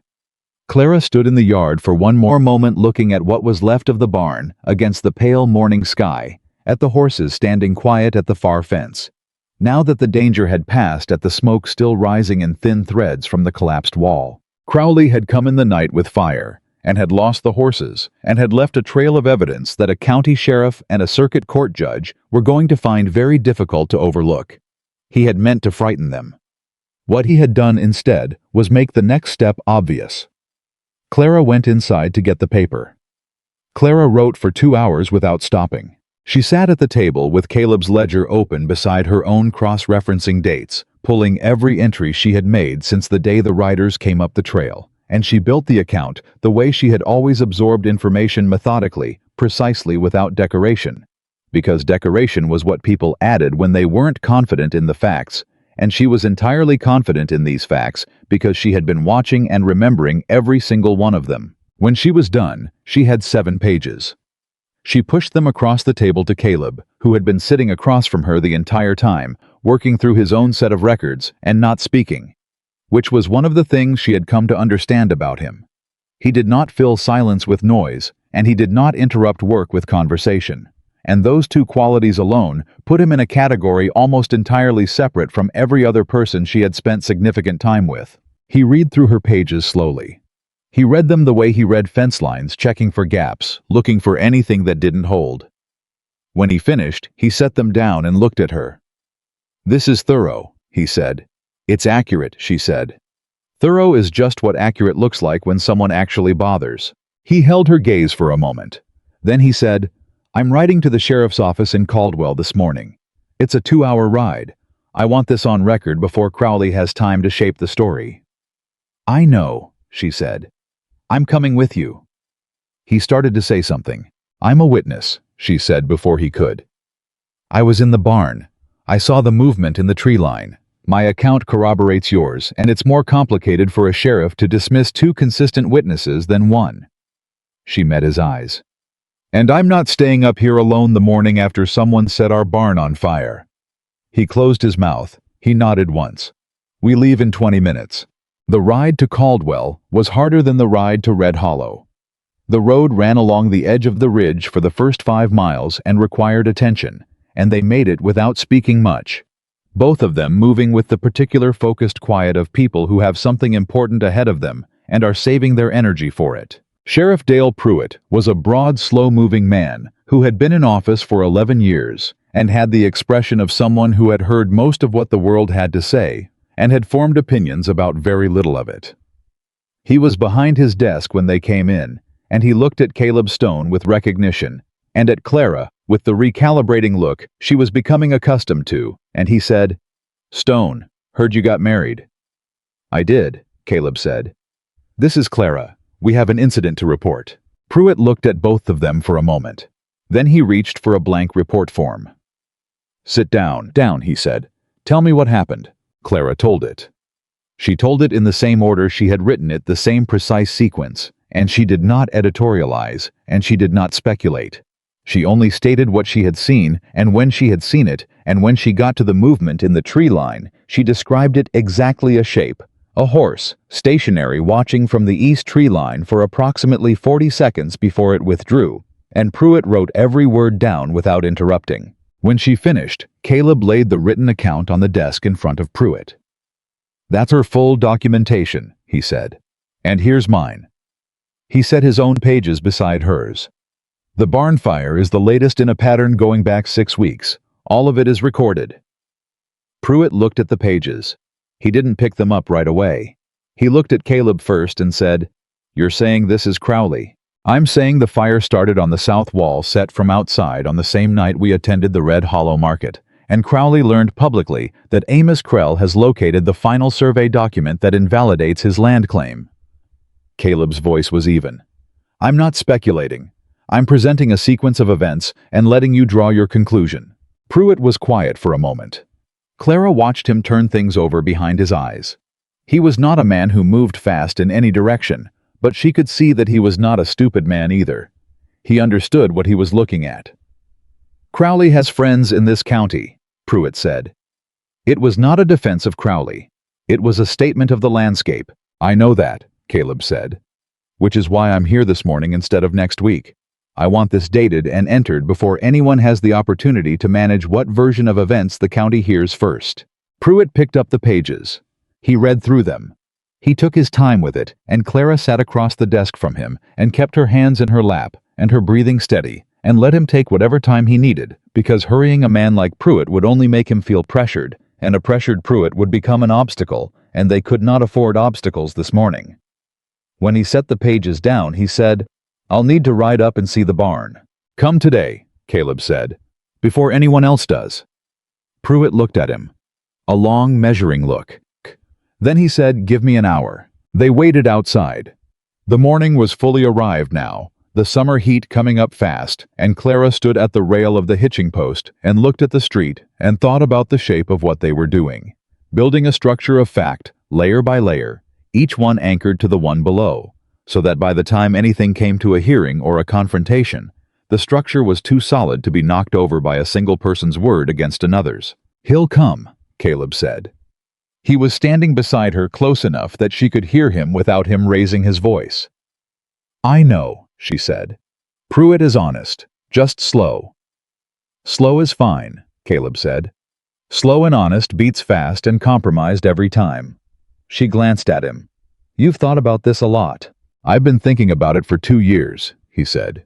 "Since Crowley took the Miller farm." He paused. "I watched Len Miller lose everything he'd built because he went at it angry instead of careful. He gave Crowley exactly the kind of confrontation Crowley is good at, public, emotional, easy to paint as unstable." His jaw moved. I swore I wasn't going to let that happen with Stone Ridge. And then I showed up, Clara said. He looked at her. And then you showed up, he agreed. And you turned out to be the most careful person I've ever dealt with. She didn't say anything to that, but she felt it land somewhere in her chest and stay there. Pruitt came to the mountain with a deputy who was young enough to still look alert, and he walked the burned section of the barn with Caleb, while Clara stood back and watched and let the men do the examination. Not because she couldn't contribute, but because she understood the particular dynamic of a county sheriff who needed to feel like the authority in the room in order to act like one. Pruitt crouched at the base of the south wall for a long time. He stood up. He looked at the angle of the burn pattern. He walked around the outside of the wall and crouched again. He came back to where Caleb was standing and said, "Set from outside. Something accelerant, probably lamp oil, against the base of the wall." He dusted his hands off. "This wasn't an accident." "No," Caleb said. "It wasn't." "Can't prove Crowley ordered it," Pruitt said. "Not from this." "No," Caleb said. "But the pattern is documented, and this incident is now reported.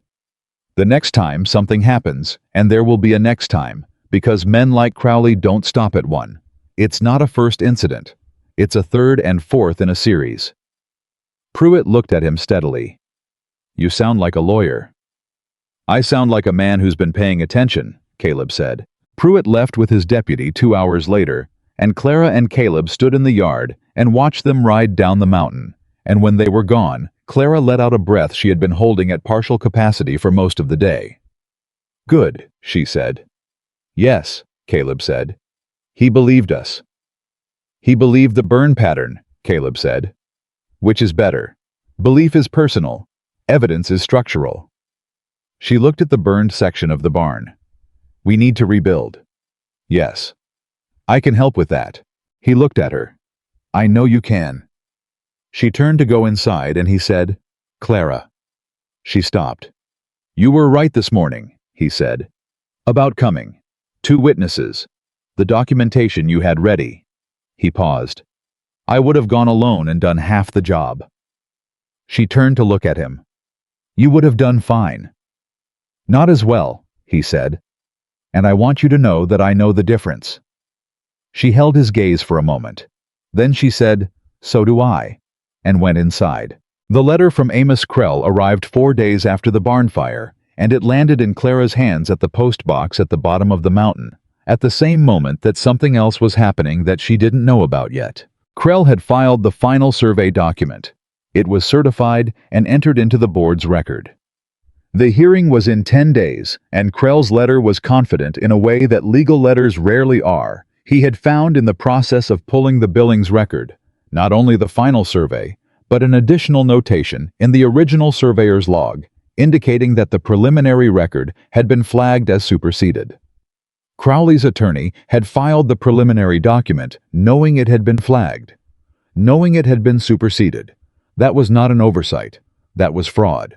Clara read that word and read it again. She put the letter in the saddlebag and started back up the mountain. She was halfway up when she met Hector Reyes coming down on foot, which was wrong enough that she pulled up immediately, because Hector did not walk the mountain trail for casual reasons. He was breathing hard, and his face was tight with something she recognized as urgency being held under control by a very determined man. "Hector," she said. "What's happened?" He stopped beside her horse and looked up at her. "Crowley moved this morning," he said. "He went to Judge Farrow. Not about the land claim, about you." Clara stilled. "About me." "He filed a petition," Hector said, claiming the marriage arrangement was coerced, that Vera Bloom was acting under duress when she agreed to the terms, that the arrangement should be dissolved and the property question addressed without you involved." He held her eyes. "He's trying to remove you from the equation. If you're not legally Caleb's wife, you're not a party to the property dispute. Your testimony, your documentation, your standing as a witness, all of it becomes complicated." Clara sat very still on her horse for 3 full seconds. Then she said, "He can't file that claim. The arrangement was legal. Magistrate Holden performed the ceremony. It's entered in the county record." "Farrow is one of the review board members," Hector said. He can introduce the challenge at the hearing itself, create enough procedural confusion that the board asks for a continuance. And a continuance gives Crowley time to find another angle, Clara said. Yes. She looked up the trail. When did he file? This morning, 2 hours ago. Hector looked at her with an expression that was apologetic and determined in equal measure. I heard about it from Webb's assistant. The man has a conscience, apparently, even if Webb doesn't. How long before it's actionable? Farrow could raise it at the hearing, 10 days. Hector paused. Unless it's answered before then. Clara looked at him. What does answering it look like? A statement from Vera herself, Hector said, affirming that the arrangement was voluntary, that she was not under duress, that she consented of her own free will. He paused. Which is a complicated thing to ask for, given that Vera is the one who put you in this position to begin with. It was a complicated thing. Clara turned it over in her mind, quickly looking at all the angles the way she had learned to look at problems. Not the emotional shape of it, but the practical one. The one with a solvable structure underneath the feeling. Vera had handed her over to settle a debt. There was no version of that which was admirable. But Vera was also a woman who had spent her whole life in a county where Crowley owned pieces of everything, and she had been afraid, and fear made people do things that the same people in different circumstances might never have considered. Clara did not forgive it. She was not at the stage of forgiving it, and might never entirely get there. But she understood it, and understanding it was enough to know that Vera was not Crowley. Vera was someone who had been cornered and had made a terrible choice. And a person who had been cornered by Crowley might also be willing, given the right approach, to say so in writing. I need to talk to Vera, Clara said. Hector blinked. He had not expected that. I need to talk to her today, Clara said. Can you get word to her? Tell her I'm coming. Not Caleb, just me. Clara. Hector. She met his eyes. Can you get word to her? He looked at her for a long moment. Then he said, yes, I can do that. She rode back up the mountain. She told Caleb everything Krell's letter first, because the fraud finding needed to be in his hands immediately, and then Hector's news, because there was no version of this that benefited from him hearing it later. He read Krell's letter standing in the yard. When he got to the word fraud, his jaw set in that particular way she had learned to recognize as deep anger being held under very deliberate management. Then she told him about Crowley's petition regarding the marriage. He was quiet for a very long moment.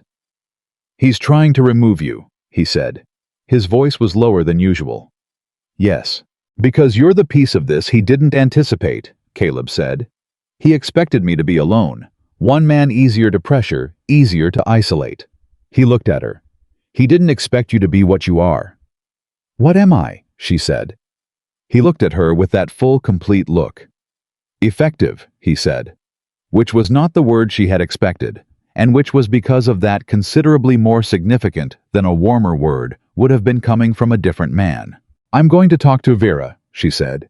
He went very still. Clara, I know, she said. I know what she did, but her statement could close Crowley's petition before it ever reaches Farrow. If she affirms that the arrangement was voluntary, the challenge disappears. She held his gaze. And I think she'll do it. Not for me. Not because she's sorry she may never be sorry, not in the way I'd want. But because Crowley is the reason she was in that position to begin with. He pressured her debt. He made her afraid. And if she understands that giving a statement against his petition is a way to get out from under what he used her for, you're betting she cares more about being free of Crowley than she cares about staying comfortable. Caleb said. Yes. He looked at her steadily. That's a significant bet. I know Vera, Clara said. Not well and not warmly. But I know her. She did what she did because she was afraid of losing the house. She's been afraid of Crowley for years. If I give her a way to push back at him without putting herself directly in his path... She paused. I think she'll take it. Caleb was quiet for a long moment. I don't want you going alone. I need to go alone, she said. If you come, it becomes about the property dispute. If it's just me, it's a conversation between two women, and that's the only version of this conversation that has a chance of working." He looked at the ground. He looked back at her. He said, "You come back before dark." "I'll come back before dark," she said. He nodded. He did not look happy about it, which was a feeling that Clara registered somewhere in her chest as something she did not have a clean word for, but that was not unpleasant. Vera Bloom's house was on the west side of Red Hollow, a square, neat structure with a kitchen garden that had always been better tended than anything else in Vera's life, because Vera was a woman who understood order in small spaces, even when everything outside them was chaos. She answered the door before Clara knocked, which meant she had been watching the road, which meant she had decided to do this before Clara arrived, or was at least open to it, which was all the opening Clara needed. They sat at Vera's kitchen table. There was no offer of coffee. There was no pretense of warmth. Just two women sitting down to negotiate something that needed to be negotiated. Vera looked older than she had a month ago. Or maybe Clara was just seeing her differently now from outside the position of someone who needed something from her. "I know why you're here," Vera said. "Then you know what I need," Clara said. "A statement," Vera said. Affirming the arrangement was voluntary. "Yes." Vera was quiet. She looked at the table. She said, "It was voluntary, in the sense that nobody put a gun to my head." Her voice was dry and a little bitter. "In the sense that I had run out of every other option because Nathan Crowley had made certain of it." "I know," Clara said. She said it without heat, without accusation, because this conversation did not have room for either of those things. Vera looked up at her. "You're not angry." "I was," Clara said. "I still am some. But anger isn't what I came here with today." Vera studied her for a moment. "You're different," she said, "since you went up that mountain." "Yes," Clara said. "I am." "The mountain cowboy treats you well." "Better than well," Clara said. "Vera, Crowley used your debt to get what he wanted, and what he wanted was leverage over Caleb's land. You were the tool he used to get it, and now he's filing a petition to use you again to challenge the marriage to remove me from the legal proceedings to buy himself more time before the board hears that his attorney filed fraudulent documentation." Vera's head came up. "Fraudulent. Krell found it," Clara said. The preliminary survey document Crowley's attorney filed was flagged as superseded in the original record. They knew. They filed it anyway. She let that sit for a moment. "Crowley doesn't just want Caleb's land. He wants to make sure no one can stop him from taking it. And you are right now the one thing that can stop his petition cold before it ever reaches the board." Vera was quiet. Clara could see the calculation happening, not greed, not self-interest in the petty sense, but the larger self-interest of a woman who had spent years being afraid of Nathan Crowley, and was now looking at the shape of a world where he had been caught at something serious. "If he goes down," Vera said slowly, "he goes down hard." "Yes," Clara said. "And if he's still standing after," Vera said, "and I've given a statement against his petition, he'll come for you," Clara said honestly. She was not going to lie to make this easier. "But Krell has the fraud documentation. Pruitt has a report on the barn fire. Caleb has 2 years of records. Crowley is not going to be standing long enough to come for anyone." Vera looked at her for a long moment. "You believe that?" Vera said. "I do," Clara said. Vera looked at the table. She looked at her hands. She said, "Your mother would have done exactly what you're doing right now, walked back into the room that hurt her and tried to fix it." Clara did not expect that. She felt it move through her chest, like something aching and warm at the same time. "Will you give the statement?" she said. Vera was quiet for 5 seconds. 10. Then she said, "Get me paper." Clara pulled a folded sheet from inside her coat. She set it on the table. She set a pen beside it. Vera looked at them. She picked up the pen. She wrote. It took her 4 minutes to write 7 sentences, and those 7 sentences accounted for every fact necessary. The voluntary nature of the arrangement, the absence of duress on Vera's part, the date the witness present the signature. She pushed it back across the table. Clara folded it carefully. She put it inside her coat. "Thank you," she said. Vera nodded. She looked like a woman who has put something down that she has been carrying for a long time and was only now noticing how much it weighed. At the door, she said, "Clara." Clara turned. "I know it wasn't right," Vera said. "What I did. I know it." She looked at the floor, then back up. "I don't expect you to. I'm not asking for anything. I just wanted you to know that I know." Clara held her gaze for a moment. "I know you know," she said. "That's why I came to you instead of around you." She left Vera standing in her doorway, and she rode back up the mountain with the statement folded against her chest and the last light of the day going orange and long across the valley below her. She was through the gate with 20 minutes of daylight to spare. Caleb was on the porch. He stood up when she came through the gate, and she could read in the way he stood everything he hadn't said when she left the worry. He had held all afternoon the effort of staying on the property instead of following her. The relief that arrived the moment he saw her face and understood from it that it had gone the way it needed to go. She dismounted and walked to the porch and held out the folded paper. He took it. He read it. He looked up. "Vera signed it," he said. "Vera signed it," Clara said. He looked at her for a long moment. There was something building behind his expression, something that had been building for weeks.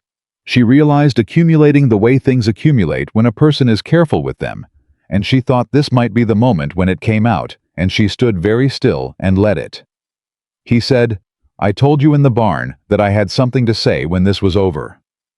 "You did," she said. "It's not over," he said. "There's the hearing, there's Krell's case, there's still a week of uncertain ground." He paused. "But I don't want to wait anymore." She looked at him. "I don't know how to say this in the way that people say it in books," he said. "I've never been good with words that are meant to be felt instead of used." He looked at her directly the way he always did when he meant something completely. "But you walked into a courthouse a month ago in a dress that didn't fit, and you held your chin level the entire way, and you have not stopped once. Not for Crowley, not for the town, not for me when I was wrong about how to handle something. You have not stopped, and you have not flinched, and I have watched a woman who was told her whole life that she was worth nothing prove every single one of those people wrong in ways they don't even fully understand yet."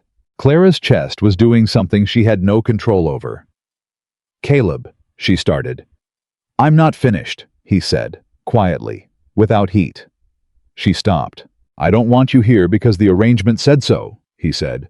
"I don't want you here because you're useful, though you are considerably. I want you here because this place is better with you in it, and because I am better with you in it, and because somewhere in the last month I stopped thinking about what I lost 7 years ago and started thinking about what I have now." He paused.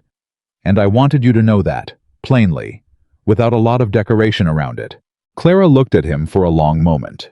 Then she said, "That was not without a lot of decoration." Something moved across his face. It was the thing that happened when she surprised him, but this time it went further than usual. It went all the way to a smile, not a large one, but a real one, and it changed the shape of his face in a way that she had never seen before, and that she found she very much wanted to see again. "No," he said. "I suppose it wasn't." She went up the 2 porch steps and stood in front of him and looked up at him in the last of the evening light and said, "I want to be here. Not because the arrangement said so, because I want to be." He looked down at her, and something in his face settled. Not closed. The opposite of closed. Something that had been braced for a long time, releasing the brace very carefully, and he said, "Good." She reached up and put her hand briefly against the side of his jaw, the scarred side, and felt him go very still under her hand, and then she dropped it and stepped back and turned toward the house, because some moments you give space to by moving forward instead of staying inside them. "Supper," she said. "And then we need to get the statement to Krell first thing tomorrow." "Yes," he said. His voice was different than she had ever heard it. Quieter, more interior. She went inside. He stayed on the porch a moment longer. When he came in, they sat at the table and ate supper, and there was no particular declaration, no formal acknowledgement of what had just happened in the evening air between them. But the shape of the room was different. The shape of the table was different.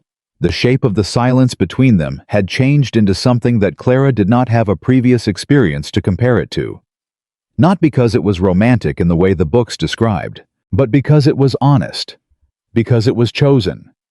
Because two people who had both spent too many years being something determined by other people's decisions had just very quietly decided something for themselves. Outside the mountain held the last of the light. Inside the lamp burned steady. 10 days to the hearing. And for the first time since she had stood in that courthouse in the blue dress that didn't fit, Clara Whitmore went to sleep without counting anything at all. The 10 days before the hearing were the longest of Clara's life, and also in some ways the fullest. She and Caleb rode to Caldwell together the morning after she returned from Vera's, and she handed Vera's statement directly to Amos Krell in his office, while Caleb stood beside her and said almost nothing, because there was nothing to say that the document didn't say better. Krell read it twice, looked up at Clara over the top of his reading glasses and said, "This closes Crowley's petition entirely. Farrow can't raise a procedural challenge on a marriage the ward's guardian has affirmed in writing." He set it down with the careful satisfaction of a man who has been handed exactly the piece he needed. "Where did you get this?" "From Vera Bloom," Clara said.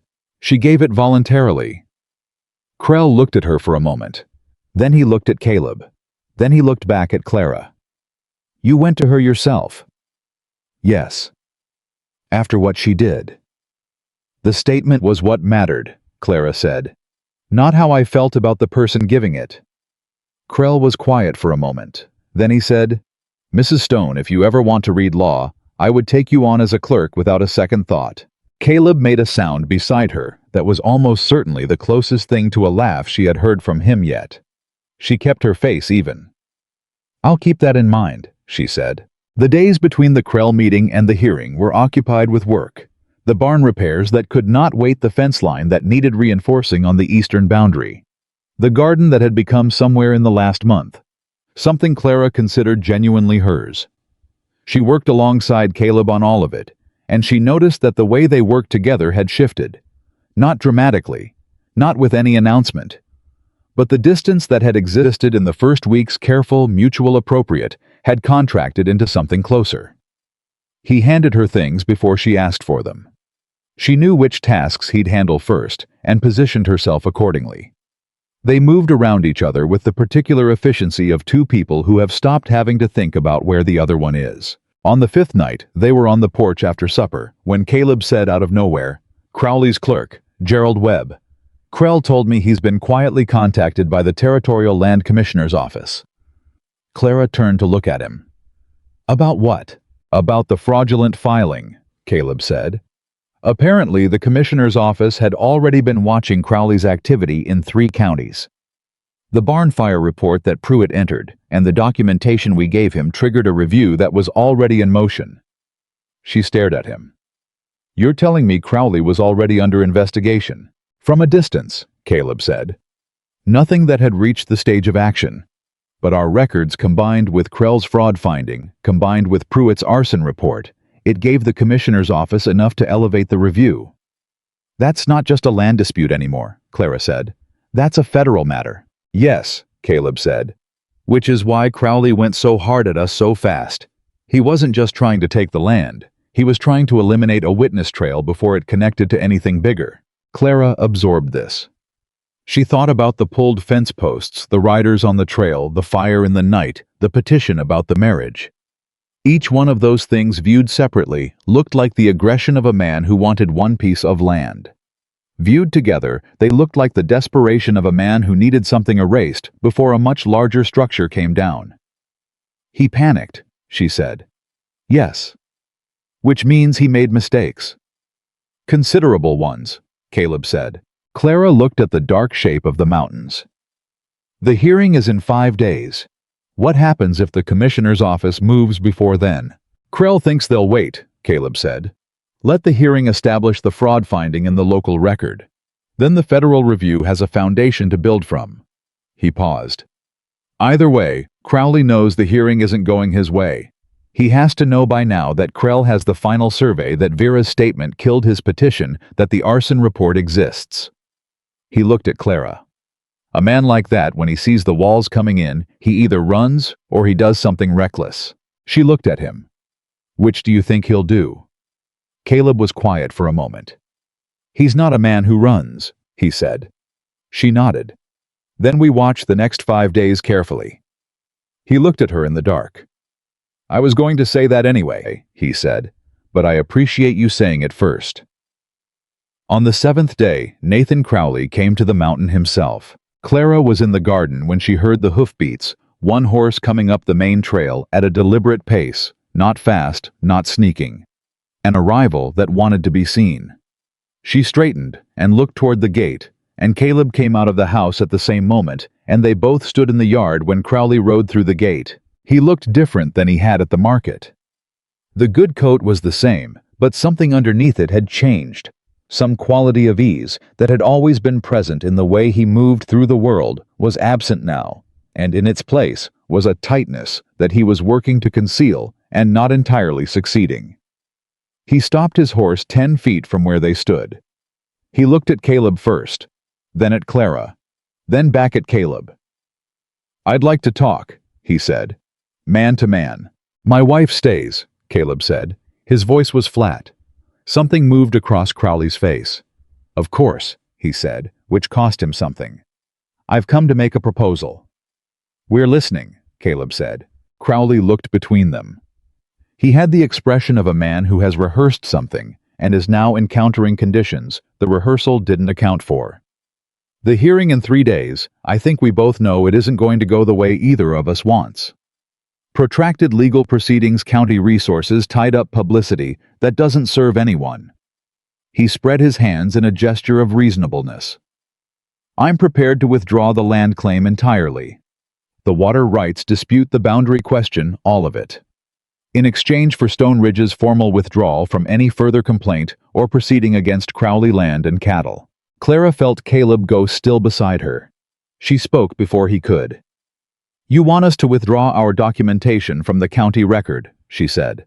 The arson report, the incident log, all of it. Crowley's eyes moved to her. A formal resolution that allows both parties to move forward, he said. What you're describing, Clara said, is asking us to bury evidence of criminal action in exchange for you not pursuing a fraudulent legal claim. She let that sit for exactly 1 beat. That's not a proposal. That's an attempt to use a negotiation to accomplish what you couldn't accomplish with a fire. The reasonableness left Crowley's face. What was underneath it was not pleasant. You're a young woman who's been on this mountain 5 weeks, he said. I'd be careful about the positions you take on things you don't fully understand. I understand them completely, Clara said. She did not raise her voice. She did not step back. I understand that you filed a superseded survey document knowing it had been flagged. I understand that you sent men up this mountain to pull fence posts and deliver threats. I understand that on the night of the Red Hollow market, when you learned that Amos Krell had found the final survey record, someone set fire to our barn from the outside using an accelerant. She met his eyes. And I understand that the Territorial Land Commissioner's Office has been watching Crowley land and cattle in 3 counties, and that the documentation we provided to Sheriff Pruitt contributed to elevating their review. Crowley went very still. Clara continued. You didn't come up here to offer us a deal. You came up here to find out how much we know. She tilted her head slightly. Now you know. For 3 full seconds, nobody moved. Then Caleb said in the low, even voice that Clara had learned was his most serious register, Get off my property, Crowley. Don't come back. Crowley looked at Caleb. He looked at Clara. And for the first time since she had encountered this man, she saw something in his face that was not calculation, not confidence, not the smooth assurance of a man who believes he is operating in terrain he controls. She saw fear. He turned his horse and rode back through the gate without another word. Caleb watched him go. His jaw was set, and his hands were at his sides, and Clara could read in the line of his shoulders every controlled impulse of the last 7 weeks. When the hoofbeats faded down the trail, he said, You told him about the commissioner's office. Yes, she said. Krell told us that in confidence. Krell told us so we'd know the scope of what we were dealing with, she said. I used it because Crowley needed to understand that this is not a local matter he can manage with local pressure. She looked at him. He'll run now, or he'll make a final move, but it won't be against us. He knows we're documented. He'll go after something he thinks is softer. Caleb looked at her for a long moment. How are you this certain? Because I watched him hear it, she said. That was fear, Caleb. That man has been operating from confidence his whole career, and I just watched confidence leave his face. She paused. We need to get word to Krell and to Pruitt today. Tell them Crowley came to the property what he offered, what I told him. Get it on record before he moves. Caleb was already turning toward the barn to saddle the horses. He stopped. He turned back. He looked at her with an expression she had never seen on him before. Not the measuring look, not the quiet appreciation, not even the thing that had been on his face on the porch 5 nights ago. This was something more stripped down than all of those. Something that was just true. When I agreed to come to that courthouse, he said, I thought I was doing something simple, settling a debt, giving a woman a choice. He shook his head once. I had no idea. Clara looked at him. Neither did I, she said. He held her gaze for one more moment. Then he went to saddle the horses.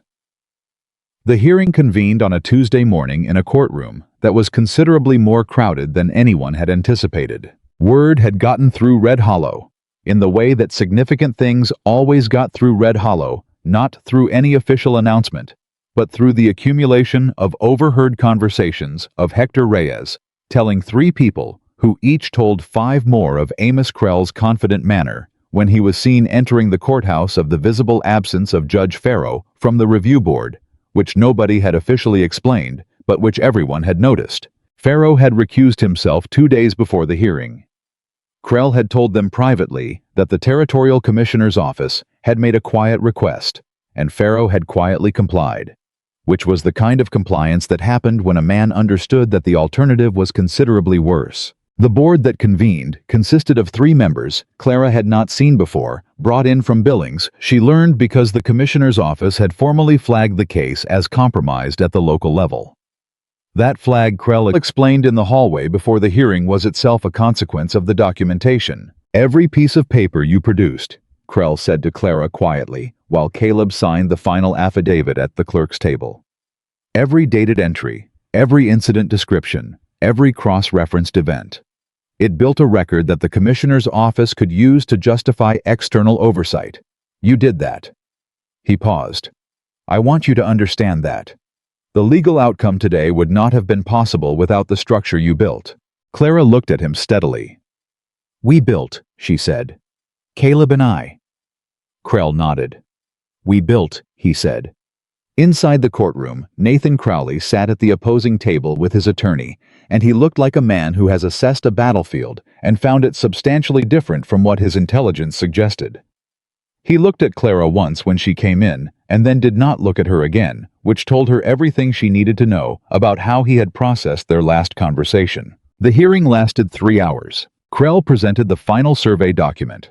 First Certified notarized the original surveyor's flag notation highlighted in the margin. He presented the preliminary document that Crowley's attorney had filed alongside it, with the superseded notation visible to anyone who looked. He presented Pruitt's arson report, dated and signed. He presented Clara's incident log entered as a formal exhibit, 12 pages of dated precise entries that the board members read through with expressions that moved progressively from neutral to attentive, to something that looked very much like recognition of a pattern. He presented Vera's statement last. Crowley's attorney objected to it. The objection was overruled. Then Crowley's attorney presented his case, which had been considerably weakened by the loss of the only document that supported the boundary claim, and which had been further complicated by the fact that 2 members of the board had received that morning a formal notice from the Territorial Commissioner's office indicating that Crowley Land and Cattle was under active review for fraudulent filing practices in 3 counties. That notice had not been part of the original proceedings. It had arrived that morning. When Krell had seen it standing in the courthouse hallway, he had looked at it for a long moment and then handed it to Caleb and said, "The commissioner moved." Caleb had handed it to Clara. She had read it and felt something settle in her chest, with the particular solidity of something that has been uncertain for a long time and is no longer uncertain. The board deliberated for 40 minutes. Clara sat beside Caleb in the gallery and did not speak and did not move, and she felt his arm against hers on the bench, the solid warmth of it, and she did not pull away from it, and neither did he. When the board returned, the chair read the finding in the flat procedural voice of official proceedings, and the finding was this: the original boundary of Stone Ridge, as established by the final survey document, was confirmed. The water rights claim was dismissed. The preliminary filing by Crowley's attorney was referred to the Territorial Commissioner's office for further review. The marriage challenge petition was dismissed on the basis of the voluntary statement submitted by the ward's guardian. Stone Ridge was Caleb's. The water was Caleb's. The boundary held where it had always held. Crowley left the courtroom without speaking to anyone. His attorney gathered his papers with the careful movements of a man who was already calculating the distance between himself and his client. Clara watched them go. She felt Caleb's hand cover hers on the bench. Not a dramatic gesture, not a performance for the room. Just his hand covering hers with the steady weight of something real. She turned her hand over and held his. Outside the courthouse, the crowd that had gathered, and it was a crowd more of Red Hollow than she had expected, fell quiet when she and Caleb came through the doors. Not the speculative quiet of the courthouse steps 2 months ago. A different quiet. The quiet of people who have watched a story conclude in a way they weren't entirely sure it would, and who were still absorbing it. Hector Reyes was at the front of the crowd. He looked at Clara with an expression that was trying very hard not to be emotional and was not succeeding. She went to him and she said, "Thank you for what you did at the beginning." He shook his head. "You did this," he said. "We did this," she said. "All of us who kept watch when it mattered." He nodded. He shook Caleb's hand with both of his, and Caleb let him, which Clara knew was not nothing. Margaret Delaney was there too, and 2 of the Pearson brothers, and a handful of people whose faces Clara knew from years of being invisible among them. Some of them came forward. Some of them didn't. That was all right. She wasn't looking for vindication from the crowd.